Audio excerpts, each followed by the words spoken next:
This episode is brought to you by freedadcourse.com. You are always one conversation away from changing your life, and the power of hello is something that I subscribe to every single day, and I'm always saying hello to new people everywhere I go.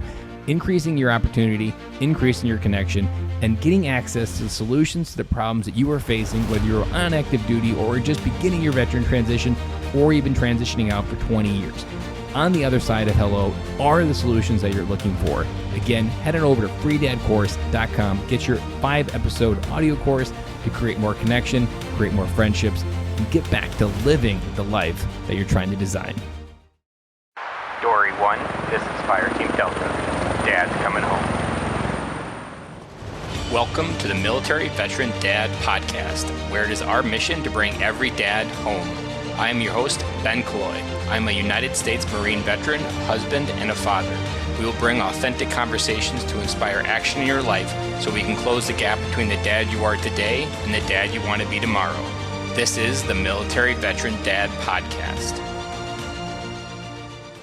Welcome back to episode number 40. This week, we have Dr. Seth Kastle. Dr. Seth Kastle joined the Army Reserve in 1998 and attended Fort Hays State University. Graduated in 2005 with a bachelor's in organizational leadership and went on to earn his doctorate in education at Baker University in 2017. Seth is a retired U.S. Army First Sergeant who during his 16-year career served 2 combat tours in the Middle East in both Afghanistan and Iraq. His military honors include the Bronze Star from his service in Iraq, in addition to having his uniform permanently displayed in the 95th Infantry Museum in Fort Sill, Oklahoma. He is the author of the children's book, Why Is Dad So Mad? And Why Is Mom So Mad? Both which address how military families can cope with post-traumatic stress disorder. In 2016, Kastle was selected as the Tillman Scholar by the Pat Tillman Foundation and received Fort Hays State University's Young Alumni Achievement Award. Seth Kastle and his wife, Julia, have 2 daughters, Reagan and Kennedy, and reside in Waukene, Kansas. And this episode is it just hit home for me. We both start crying in this episode. And without further ado, I want to get you right into it and get this going for you. Welcome to the show, Seth. Hey, thanks so much. It is absolutely crazy of how I found you, that a Google search brought you into my life. And it was like you were meant to be in my life, writing a children's book. Go ahead a little bit, unpack about what your family looks like right now and maybe a little bit behind that children's book to start off. Okay, so I guess if you look at my family right now, I have a wife of 14 years named Julia, and Julia and I met in the Army, actually. I proposed to her on top of a bunker in Iraq in 2003. It's not Paris, but it works for us. We came home from Iraq. We were actually deployed in 2002 together to Qatar, and I went forward to Afghanistan, and she stayed in Qatar, and then we came home for about 4 months, and we both got deployed again in January of 2003 for the initial invasion. And we were there till April of 2004, and obviously we got engaged during that time. Came home, moved in together, and I'll skip over a lot of the stuff. We ended up having a daughter in 2009 and another daughter in 2013. So now I have a 10-year-old and 6-year-old daughter who are in 5th grade and 1st grade. And man, they keep us busy, and it's awesome. But as you're well aware, being a parent comes with its set of challenges no matter what. And sometimes being a veteran parent can make you have maybe another layer of challenges. Mm-hmm. And I suppose that's really the impetus for the book. Like I said, we came home in April of 2004. At that point in life, we deployed our first time. I was 20. I turned 21 in Afghanistan. I turned 22 in Iraq, and I came home like 2 weeks before I turned 23. So I almost had 3 straight birthdays overseas. I was 23. My wife was 25. We're still pretty young. Neither one of us had finished college. And, we moved in together. We came home because, like I said, we got engaged. And we came home. We moved into this lavish trailer house because that's just kind of where we were in life. We were finishing college, and I look back on that and I call that our trailer house from hell because it was some rough times in that. We were both, like I said, we'd been gone for about 2 years we had been deployed almost consistently. And so we both had a lot to unpack after that amount of time. And hey, by the way, you're engaged now and you're living with this person that you've really only known in the desert, in a military working context and deployment context, which is wildly different than civilian life. And so on top of all that, we both had our issues that we were kind of dealing with from the last few years. And it was a struggle, and I still remember today, like where I was standing in that trailer house, the first time I felt it, like that I felt what I refer to in the book as like the fire inside my chest. Like we're having one of like 1,000 fights that we had during that time frame. I remember I was standing in our kitchen, I felt it in my chest, and I didn't know what it was. I knew that it was something different and something I'd never felt before. And, I would, through education, through counseling, like I would come to figure out, this is what PTSD is for me. And that feeling is something that would almost ruin my life. At one point, it would dramatically shift the trajectory of where I was going and the things I was doing. We made it through, though. We're fortunate enough we made it through. And at that point in life, it was just us. It was just me and her. We didn't have kids yet. And we definitely had our struggles, but we made it. And fast forward to like 2009, I look at that as a big marker in my life. And this is my oldest daughter was born, and she was born with a rare vascular disorder. And like no one really knew anything about it. And, when she's born, they're like, well, maybe she'll live 2 weeks. We don't know. Like, we don't know anything about it. And like now she's 10 and fine, right? But like when you're a first-time parent, that's terrifying. And,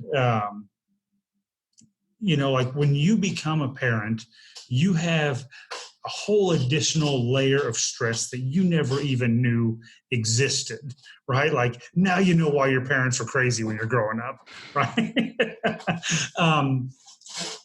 But so, and that's kind of the thing with PTSD is that life is the ultimate trigger, right? Because you're experiencing the same things everyone else is experiencing. Life doesn't stop. Right. It just doesn't stop, right? It kind of affects your ability to deal with that in a sound way. And so like just the stress of becoming a parent, the stress of the unknown with what we were going through like that, that definitely took a toll on both my wife and I, as it would with anybody who's going through that. Right. And, in 2011, my best friend was killed in Afghanistan. We'd done 2 tours together. And after our second tour, our careers kind of went different ways. I became a drill sergeant. He became a Chinook pilot. And he was flying a special operations mission. And his Chinook was shot down by enemy fire. It was actually his largest loss of life. In the conflict to date still, if you remember hearing about the Chinook full of like 31 Navy SEALs, like he was the pilot. And I tell you, like that was a real tipping point for me when Brian was killed. And I'm sorry, I thought I was going to get through it. No problem. But and I look at it as things started I started to lose control a little more after that happened. And it's like all the typical like downward spiral behaviors. I was playing into that. I was drinking way too much. I remember I had a job that I didn't particularly like, and my commute was an hour and 20 minutes, and I was miserable at work. I remember like I got beer one day before I left work, and I came home. I drank all the way home, and I remember I was standing in our kitchen when my wife got home from work, and she told, like, she knew that I was pretty lit up, and she's like, you better not become an alcoholic because your daughter deserves better. And like that was, talk about a kick in the gut, right? Mm-hmm. Like a reality check. Like that was a very impactful day for me. It was around that time that I was at a party with a friend, and this guy, he was my mentor in the Army. He was my squad leader from the time I was a private. We went through both deployments together. And he's the one that like I credit to teach me how to be an NCO. Someone I have tremendous respect for. And this was a number of years after our deployments, and I had done 2 deployments. He had ended up doing a couple more after that, as had some of my other friends. And with alcohol, when you put that in the mix, I had a bad night, as I suppose that happens to people when you put something as volatile as alcohol into the mix. And he was there, and we ended up talking all night. And and he told me, he's like, after our 3rd deployment, he's like, Luke, one of my other buddies and him, like, we had to go start seeing someone. And it's like, like that kind of made it okay for me, because it was someone that I respected so much. Like, it wasn't just like, hey, you're not man enough to deal with this junk. It's like this guy, that was like everything that I considered to be the standard was asking for help and seeking help. And that kind of made it okay for me, and he gave you permission. Yeah. It's like I shouldn't need that, right? I'm a grown up, but I guess I did at some point. And so I ended up we lived in Wichita, Kansas, which is a large metropolitan area. I ended up going to what's called a vet center, and it's like an outreach clinic for the VA. There's something the VA actually does very well. You can just straight up like walk in. You don't have to be a part of the VA health system and all that bureaucracy. Like, you can just walk in and get the help you need. And I ended up going there a lot for like 6 months and working through a lot of things. And it really, really helped me. And I'll tell you, like, that first time to go, I mean, even though it was okay now because my friend had told me that he's going, like, that was the hardest step of the whole journey. It was just like taking that first step. Yeah, man, just like sitting in my truck in that parking lot, like, are you really going to go do this? And but I'll tell you, like, every piece of my life today is better because I took that step. And I learned so much about myself and how to recognize kind of what's going on. But at the same time, I don't want to make it sound like I've got this all figured out now. Today, absolutely not. I still don't always end up being the person I want to be. And that's kind of a crappy, bitter pill to swallow. But I'm better now. And if I'm really honest with you, I've done these interviews enough that, like, I kind of have my spiel and I talk about, mental health's important, take care of yourself. And like, I honest to God, I believe all that. And it's been like 6 years since I went and talked to someone. And if I'm honest, like, I'm doing myself and my family a disservice. And it's still like, it's honestly almost like I have to go take that first step again, because it's been so long. So it's not something that's like, oh man, I was struggling and then I went and got help and now everything's great and my life's awesome now. Like, that's not it. This is a continual process. It's going to be with me forever, that I'm going to have to be very purposeful in managing it. I suppose if I look at the book, I wrote the book in probably 2014. It came out in 2015. I had a really rotten day at work, and I came home and I wrote it in like 30 minutes, illustration notes, and I just filed it away, never to be seen again. And I guess I should back up. I had looked for a book, because I was like, who I am today, like post-war me, is all my kids know about me. Like I said, I was in my early 20s when I was deployed, and fast forward, in my late 20s when my kids are born. And so I wanted a way to explain this to them. I wanted a way to educate them on, like, this isn't your fault. I don't always handle things the right way, but I don't want you to think that this is your fault. And my God, I love you so much. I looked for something to communicate to them, and I came up pretty shorthanded. And so I had this idea of a book. Maybe I'll do this sometime. I don't know, right? And so, like I said, I had a bad day at work, came home, shelled the book out, filed it away on my computer, never to be seen again. I have a good friend that, we graduated high school together. We failed out of college together. We joined the Army together. We deployed together. And at this point in life, he's got his act together. He's already done with his PhD. And he had just published his book on his dissertation research. And he's one of those friends, that just kind of needles at you to, like, be better and, like, do this, take this step. And so he started really getting after me to take the steps to make this happen.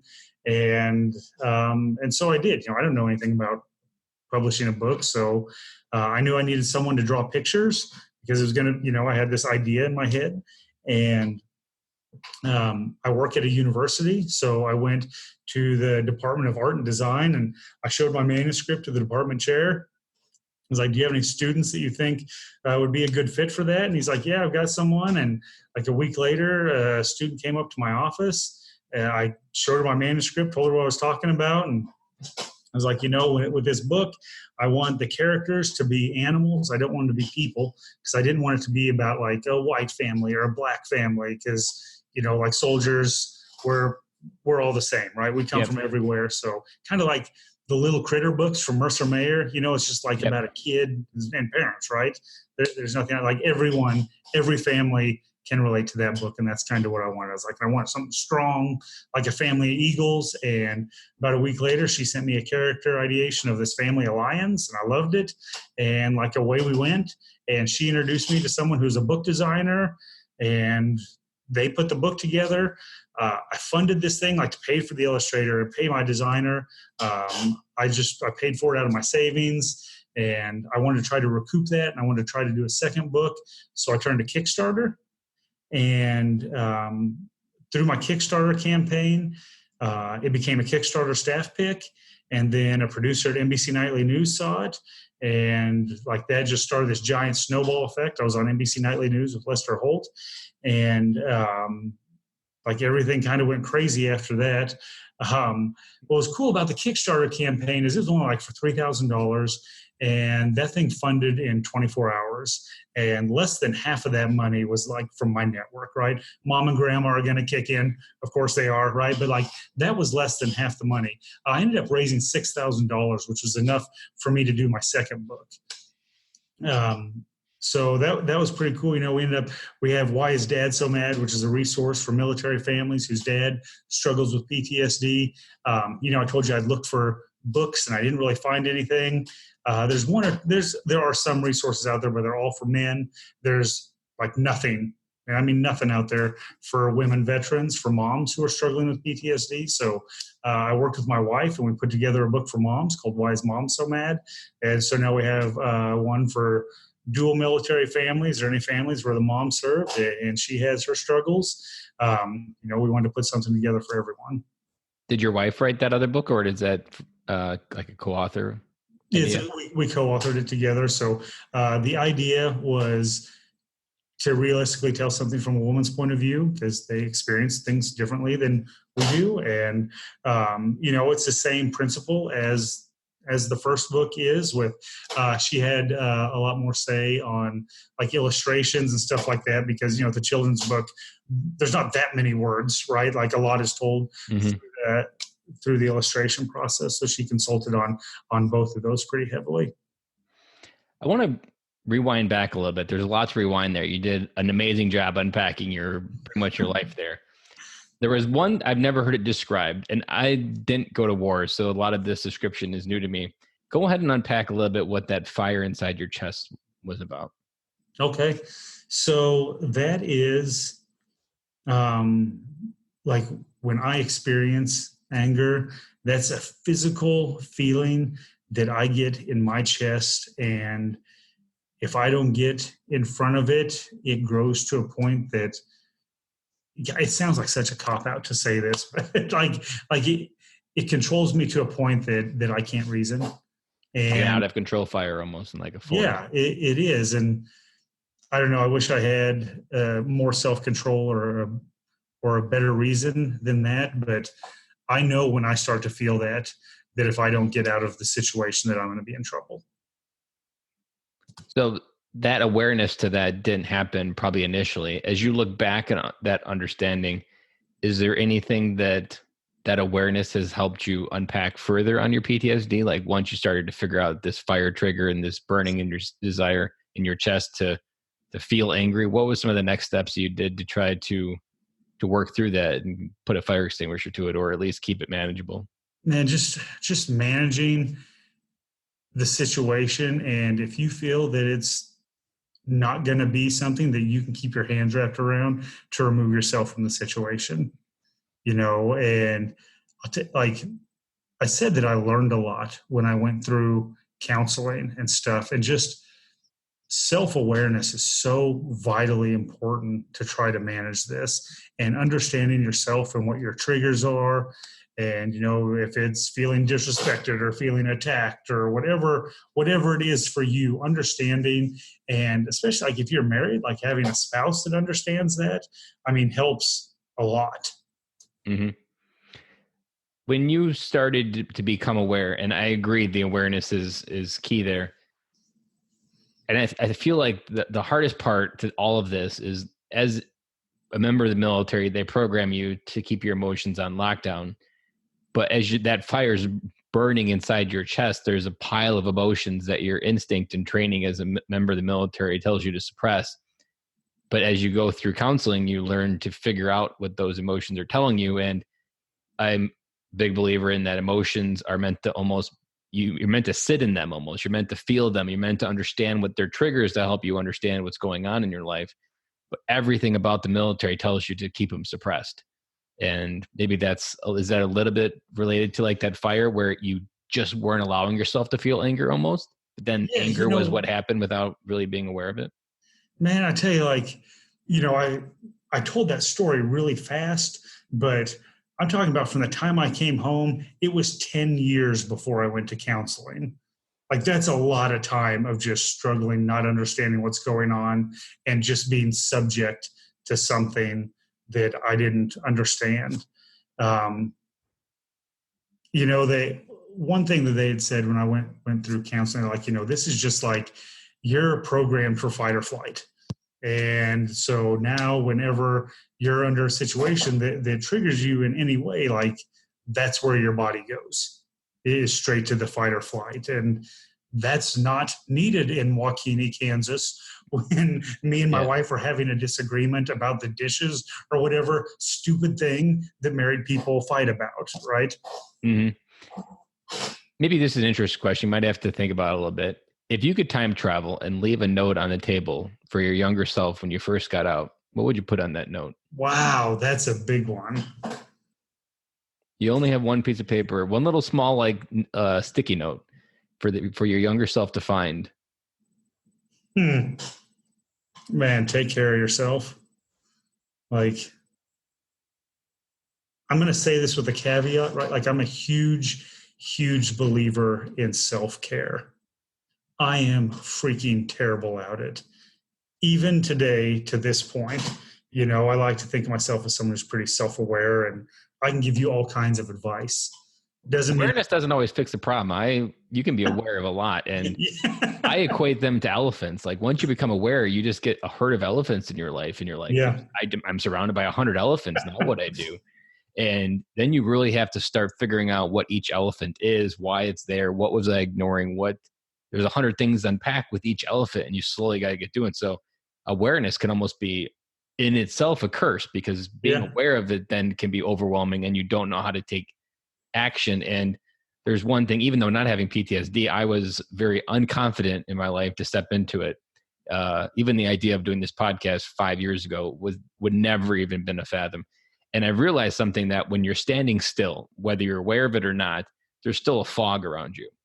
And the only way to get the fog to lift is to start moving and taking action. And it doesn't really matter in any direction, as long as you're moving towards some action in these things that you're aware of, then the fog will start to lift. But when you're standing still, that's when you feel lost in that deep down inside, that you're just like, I feel alone. I feel like nobody even knows I'm standing here, because you're surrounded in a fog.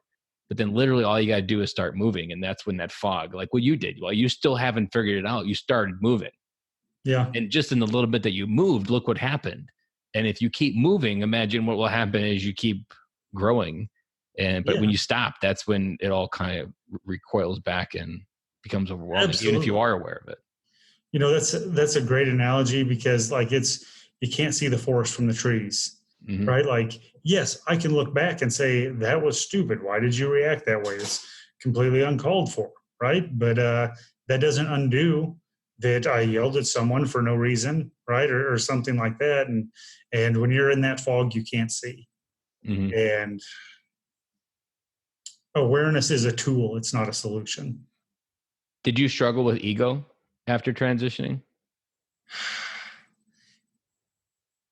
I guess maybe, I don't know if ego would be the right word. I think maybe pride, because it was, like, just like you said, like we're kind of taught to not deal with our emotions and stuff. And just, if you look at, I think the military's probably come a long ways, but there's still a long ways to go. I mean, it's super hyper masculine culture, and you need to nut up and you take care of your stuff. And that's the unsaid rule, right? And so I definitely still had that ingrained in me pretty deep, I think. And that's why I look back at that night that the guy that's my mentor, that like he told me that he had been going to talk to someone. And it's like, it was okay, right? Because he's everything that I aspired to be for most of my career. And he's doing this, so it must be okay, right? He's a man, and he still does this. And so that was a big piece for me. And there is just so much of our society reinforces that men can't do these things or feel these things. And that makes you feel like you have to try to do it alone. And ego and pride, I feel like, are the same thing in a little bit, because when I think of ego, I think of trying to position yourselves in a way that someone's not going to figure it out.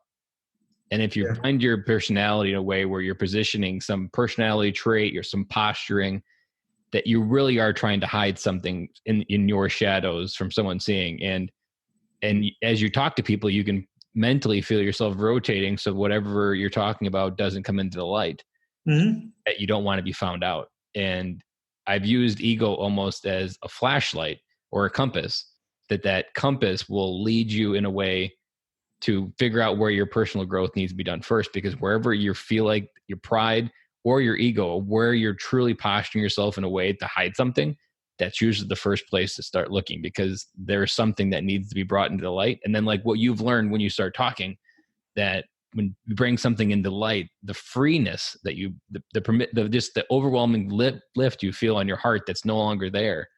It's almost like Superman, where you get power from being directly connected with the sun for Superman. It's what you got to have. Almost like, I used to start going for walks like 3 years ago, and I would be going for a walk in the morning and the sun would be coming up. I would just feel like $1,000,000, because I was just feeling that light on my soul, my body. And the same thing happens when you start talking about some of this stuff, that you just bring that shadow out into the light. And what you've learned, the more vulnerable you are, the more people are attracted to you.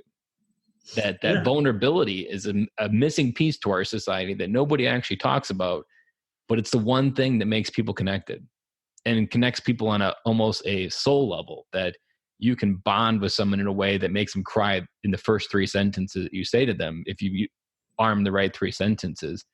I was once at a summit, and I was telling us my story about 5 years ago. I didn't have any friends, and I was afraid of dying alone. And my story of how to make friendships. And I don't consider this a real, like, vulnerable story anymore. And after I got done, a dad came up to me and he instantly started crying. And I didn't have to say anything. I was just giving him a hug. And that moment happened just from me sharing, and I didn't have to say a word for him to connect with me. And the same thing happens with you when you start talking about it. Yeah, and that's part of what spurred me to do the book, right? Is like, I know I'm not the only one, right? I knew that without a question, and I knew there was other people that could benefit. And I think when you talk about the posturing piece, like that's pretty deep, man. That's good stuff. I'm a deep thinker. It's a curse and a blessing. I, in my career, like I wasn't a professional tough guy in the Army or anything like that, right? Like, I was in logistics. Like, we spent, like, my Iraq tour was spent running convoys, and like I lived, if you will, on a fob. I mean, we did convoys all the time because it was early in the war, and we were in a distribution company, but like by all measures, like you were a Marine, right? Mm-hmm.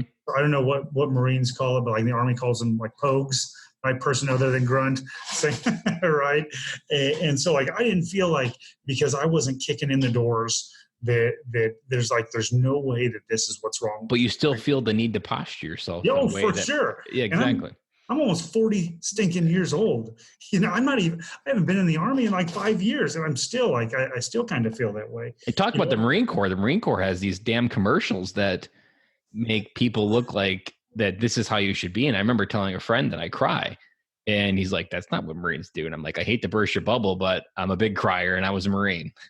And trying to posture myself as that Marine that everybody thinks of, that's what I spent a lot of my first years trying to do, because that's what I felt like I needed to be. And so I didn't posture myself in a way to like, I was posturing myself a way to not be that lonely, emotional guy that wasn't comfortable with crying in front of people. And now I have a podcast. I openly admitted on it. And I remember in Okinawa watching Extreme Makeover with the door closed, because when the bus moved, I bawled my eyes out every single time. But I had the door closed because I didn't want anybody to walk in and see me crying my eyes out. Now I'm comfortable. I wouldn't care. But back then, that wasn't something that you wanted passed around in the platoon, that you cried when the bus moved at Extreme Makeover. Right.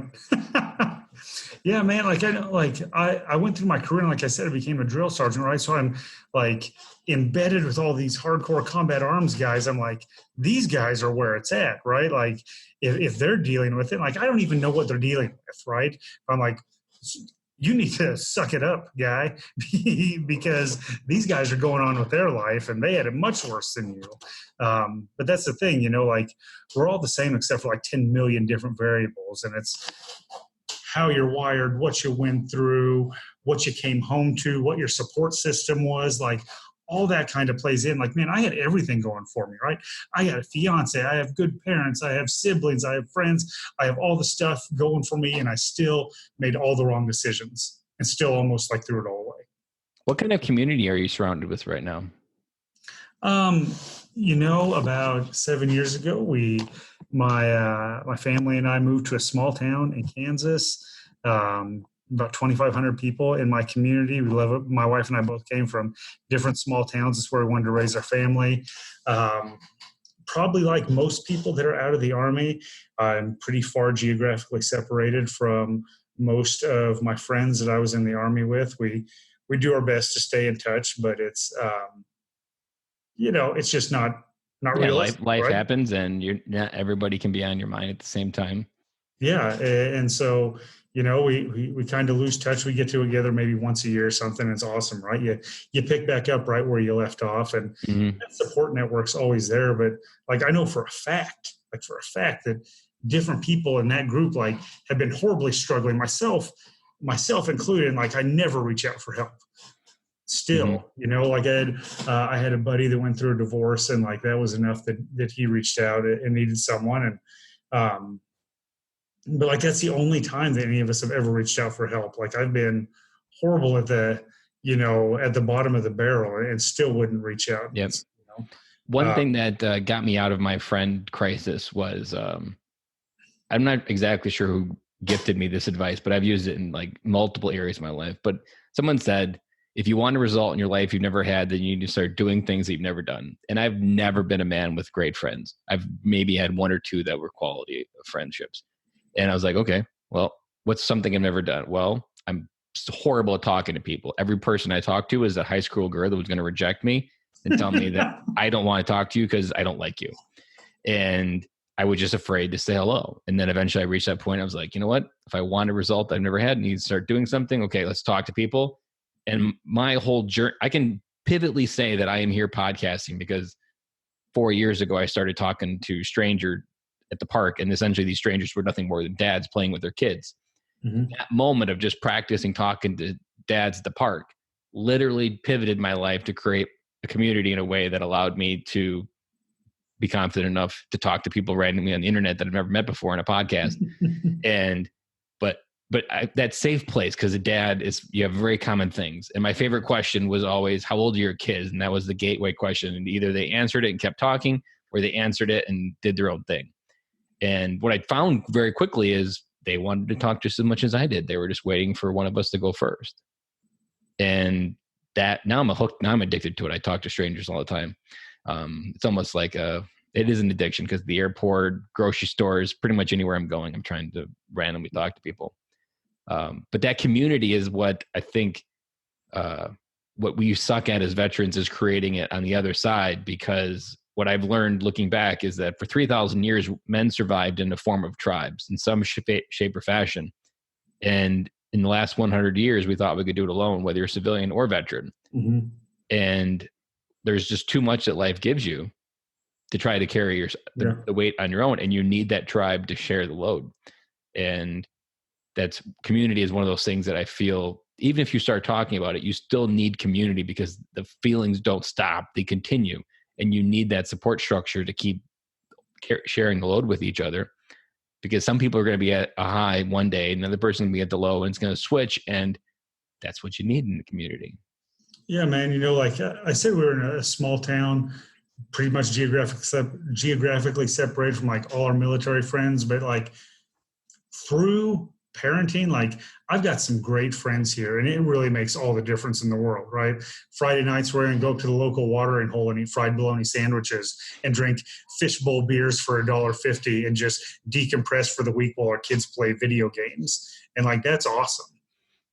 Those are key, because if you don't have that, if you don't have friends, you don't have your marriage, you don't have your career, these are the parts of the wheel that start breaking. And when those start breaking, you literally fall in a pit that you don't see a way out of. Mm-hmm. And if you don't have a community to throw you a rope when you need it, that's when you can take your own life. And that's when the voice inside your head says that your family is better without you.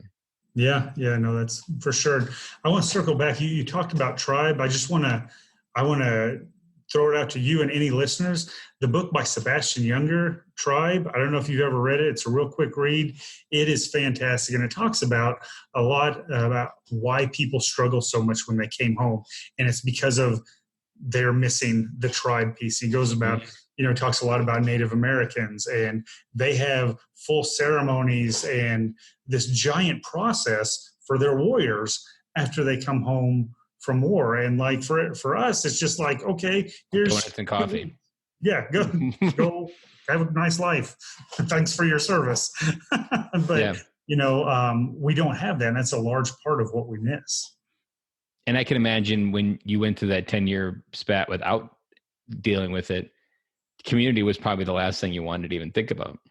Yeah, I mean, I became super antisocial, and like when you're younger, you like to go to parties and do that stuff. And like I was 24, I came home, like you couldn't pay me to go be in a giant room with a bunch of strangers. You need to talk to people to cancel. The moment you say something stupid or crazy, your brain cancels it out and says, oh, that was something stupid and crazy. But if you don't ever get those thoughts out, they eventually come to the conclusion that your family is better without you. Like there's no invalidation of that word. Like I feel like once you tell your brain to speak that word, then like you can hear it and you're like, well, that was the dumbest thing I've ever said ever. But if you don't ever say it with your lips, you just start believing whatever your thoughts are. And we aren't made up of our thoughts. You can cut our body in half and you'll never really tell how you're thinking. It doesn't determine anything about us, but we let it determine how we feel, how we dictate our life. And it just, it becomes an echo inside your head that you just keeps getting louder and louder until you start canceling it out. Yeah, man, that's pretty powerful. And, like for me, something that's helped me a great deal through this is faith has helped me a lot. I was never really into faith. I mean, I grew up in church, I guess.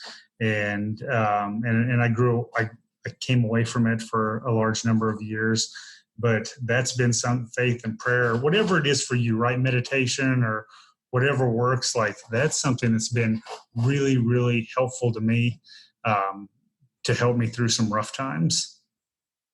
And it's another layer of community. Yeah. As we wrap up, there's one thing I wanted to circle back to. I hope I won't be too sensitive with or too insensitive with it, but your friend that died in the Chinook accident, was he a father? Yeah. And the one thing that I've realized on this podcast is, and I'm not sure whether this will help or just re-aggravate it, but when we get hung up on the questions of why he died and I lived, especially if it was in the same type battle, those questions haunt us. And what most veterans fail to do is switch from the legacy of focusing on their service to the legacy of their family.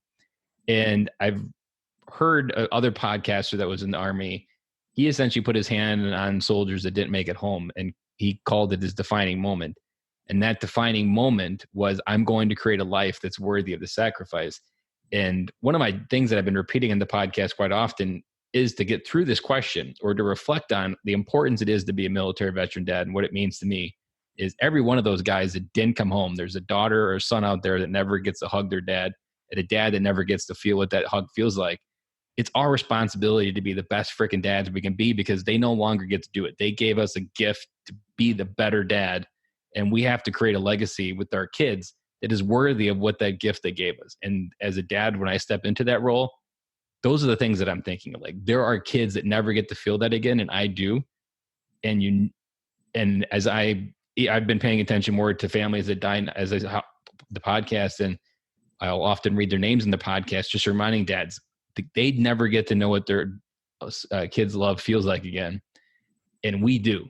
And we need to wake up, come home, work through these things, do what we need to do, because there's people out there that never get to feel that. And every day that we're not being dads and coming home, we're leaving so much on the table. Man, that's good. Thank you. It's a good reminder. That's good motivation. And every time, I'm getting choked up with you here, so I'm going to lose it. I am too. But every time there's someone on the news, or there was one this summer. He was a 21-year-old and his wife was 6 months pregnant. And it's just like, that son will never know who his dad is. And he died in Iraq, and that happened. And it's up to the people still left to use everything that the military gave us to create the biggest freaking dent in the universe that the military's ever seen. Because what you've learned and what I've learned, these are all things that our kids can learn and create a much bigger life than we've ever imagined, with our tools, with our experiences, with our adventure. We are the best. We have the most strongest toolbox to give our kids the best life possible. And we just need to show up, come home, and really rock it. And just remember the dads that don't get to come home, and create a legacy worthy of that sacrifice and gift they gave us. That's good. Thank you for that. And I could tell when you were talking about it that it was still bothering you. And that's one way that I've really worked through and framed it. And just, it gives me a lot of power now to just be a better dad, knowing that and framing it that way. In my defining moment, even you think of that question of what your defining moment is, if someone didn't come home, that's your defining moment, because they gave you a gift to define your life in a completely different way, in a radical way. And I mean, I go back, my defining moment is when I almost went in the Air Force, and I went in the Marine Corps instead. And from that moment forward, I've measured I got out of the Marine Corps because I felt like I was meant for bigger things, and I've kept pushing that. And I'm getting closer and closer to what that is now. But that's all been because I've been reflecting that moment and just continue to go forward. And I mean, my first 10 years when I first got out, I didn't even want to talk about the Marine Corps. If someone figured it out, it'd be fine, but I avoided it. But now I'm owning it. Now I'm taking all my skills. Now I'm taking my adventure. I'm taking my experience of living in Okinawa and experiences. And even PTSD. There was a guest, I can't think of his name right now, but his wife was diagnosed with brain cancer during his transition out. She survived and she's in remission, but we were talking about it, that in some ways his PTSD helped him prepare and be a stronger father and husband in that moment, because a lot of what PTSD is just accelerated growth in a short amount of time that you may have taken a lifetime to learn. And these are things that we slowly unpack what this growth meant to us and what it did teach us. We can pass it on and reuse those wrenches that it gave us. So even PTSD, I've heard it reset as post-traumatic growth disorder. It's just an accelerated amount of growth. And you just kind of have to work into those bigger shoes that you have now. Yeah, no, there's definitely a lot of growth opportunity there, but it's freaking painful, and you have to be super purposeful, and you have to have a reason to work through it. And if you focus on that, the dad doesn't coming home, that kind of just gives it all purpose and power to really just challenge yourself to figure it out and wake up every day. And remember, someone doesn't get to wake up every day. and hug their kids like you do. Yeah. And when you think of the brotherhood that we have, every time I get an email saying someone died and I spend extra energy to find out if they were a dad, it just hits me so hard, especially not having this podcast. I'm 40, you're episode 40. And the hardest episode I've done was a Marine that got transitioned out. He fell into the pit and didn't come out of it. And he ended up killing himself with his daughter sleeping 10 feet away in the other room. And she was 3 years old. And she taught me a valuable lesson because I interviewed his wife or ex-wife or his spouse now. And she's like, the pain doesn't stop. The pain is just passed on. So like it doesn't, whatever you're feeling inside, no matter what solution you have, the only way out is through talking, community, working through it, because the other choice is the easy way out, but you don't actually stop anything. You really just leave a scar in someone's heart that never goes away. So as we wrap up this interview, is there anything that you want to leave as a parting piece of advice for military veteran dads? If you could wrap all of your wisdom in one nice gift wrapped package. Mental health is important. It's real. Being a man means swallowing your pride and doing what's best for your family. And so take that first step. Every part of your life will be better because of it. And continue taking steps. The first step isn't enough. Continue to keep taking steps. That's a good one. I like that. Well, Seth, this was exactly a perfect episode. We've never really gone into the weeds on PTSD. And this was a perfect episode. We'll include the links for the books in the show notes. So if you want to check out those books on Amazon, Why Daddy is Mad, or the titles, we'll include those there. And I can't wait to get this episode out there and start bringing a few dads home, because I am positive that this episode will be a nuke on any dad having any of the words PTSD passing through their heads, because you were extremely vulnerable, and that vulnerability is given a gift to other dads to go first and share what they're feeling inside. Thank you so much, man. Thank you for this opportunity and for everything you're doing to serve our community. Well, thank you, Seth, and we'll talk soon. All right. Thanks, brother. That's a wrap. And thank you for listening to today's show, and I really hope you enjoyed it. The lifeblood of any new podcast are the reviews. If you haven't reviewed the podcast yet on iTunes, I would really appreciate it, and you will help us get the message out to even more military veteran dads. As John Maxwell says, if there is hope in the future, there is power in the present. Dads, it's time to come home.